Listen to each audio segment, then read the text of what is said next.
This video is the third in our series on tabletop games. Last time we talked about why and how designing tabletop games gets students to both think empathetically and utilize the iterative design process.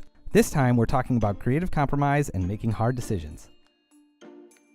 Working through difficult choices is a big part of any design field.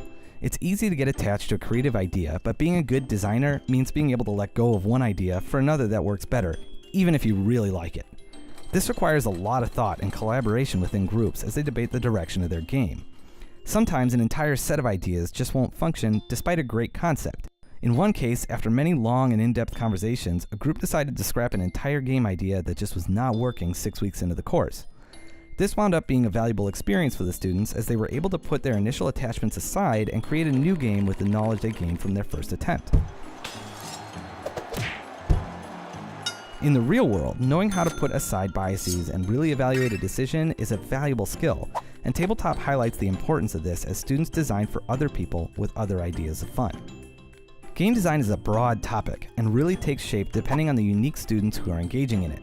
Yet, at the end of the course, every team encountered challenges that drove them to critically think about their systems, empathize with users, iteratively grow their ideas, and make necessary hard choices. Giving students the freedom to pursue their own ideas created a sense of ownership and investment. Designing a game is a difficult process, but by encouraging students to explore their interest in making games, educators can help students engage and gain valuable learning that transfers to other classes, projects, and life in general.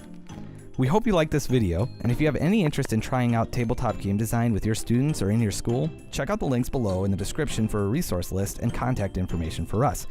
We would love to hear from you.